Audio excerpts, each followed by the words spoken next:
Good morning बच्चों। तो बच्चों हम पढ़ेंगे समावेशी शिक्षा परिचय, मुद्दे और परिप्रेक्ष्य। तो सबसे पहले इसमें हम पढ़ेंगे समावेशन की अवधारणा। अब देखिए कि भारत में पाई जाने वाली व्यापक विविधताओं के आधार पर भारतीय शिक्षा में समावेशन की अवधारणा को स्पष्ट रूप से देखा जा सकता है, जहां पृथक रूप से पहचाने गए छात्रों को शिक्षा में समावेशित करने के लिए जो प्रयास किए जाते हैं और इन शैक्षिक प्रयासों को ही समावेशन कहा जाता है। आगे ना समझ, यानी इन शैक्षिक प्रयासों को क्या कहा जाता है? समावेशन। इसके अलावा देखिए विभिन्न प्रकार के बालक ऐसे होते हैं जो सामान्य से क्या होते हैं? पृथक होते हैं, अलग प्रकार के होते हैं, IQ सभी का अलग अलग होता है। ऐसे बालकों को परिभाषित करने की जो प्रक्रिया होती है उसको पृथक्करण कहते हैं। तो समावेशन और पृथक्करण दोनों क्या है? अलग अलग चीजें हैं। इसके अलावा शारीरिक कारणों के अतिरिक्त असमानता व्यक्तिगत एवं सामाजिकता भी हो सकती है। असमानता का आधार पर विशिष्ट वर्गों के बालकों के समायोजन की प्रक्रिया को समावेशन कहा जाता है। तो ये समावेशन हो गया ना अपना स्पष्ट। अब समावेशन अलग अलग क्षेत्र में अलग अलग प्रकार से है।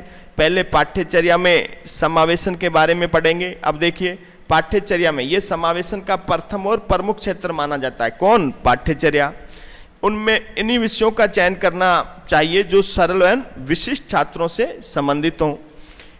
इसमें समावेशन की प्रक्रिया में रुचि एवं कर्मबद्धता होगी। पाठ्यचर्या के समस्त प्रकरण एक दूसरे से क्या होने चाहिए? संबंधित होने चाहिए।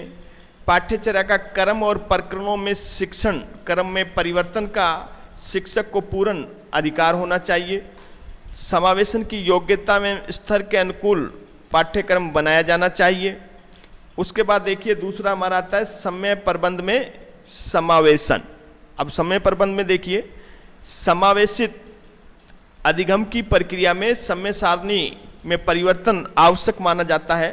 परिस्थितियों के अनुसार परिवर्तन आवश्यक है और समय सारणी में जो सर्वप्रथम गतिविधियां जो हैं उनको स्थान देना, छात्रों की उपस्थिति, उनकी स्थिति, सब चीज का ध्यान रखना जरूरी है, यानी कठिन और सरल। तो समय सारणी के अनुसार प्रत्येक विषय में समावेशित प्रकरण को उचित स्थान मिलना भी आवश्यक है। उसके बाद है अधिगम गतिविधियों में समावेशन। अब देखिए अधिगम जो गतिविधियों का स्वरूप है बालकों के स्तर के अनुसार होना चाहिए।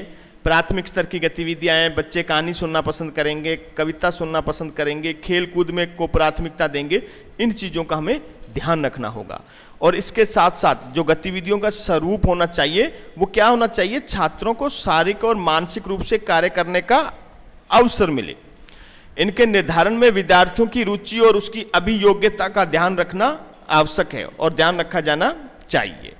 उसके बाद है विद्यालयी संसाधनों में समावेशन। अब विद्यालय संसाधन यानी विद्यालय संसाधनों की उपलब्धता के आधार पर ही गतिविधियों का आयोजन होना चाहिए, जिसमें समावेशन की प्रक्रिया में संसाधनों का अभाव उत्पन्न नहीं होना चाहिए। यानी जो भी संसाधन होने चाहिए उसी के अंतर्गत ही हम विद्यालय व्यवस्था में सुधार कर सकें।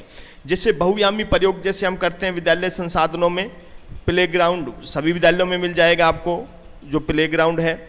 उसके अलावा परिवेक्ष्य वहाँ का वातावरण, वहाँ की व्यवस्था, इसका भी ध्यान हमें रखना चाहिए। उसके बाद आता है सामुदायिक संसाधनों के जो समावेशन।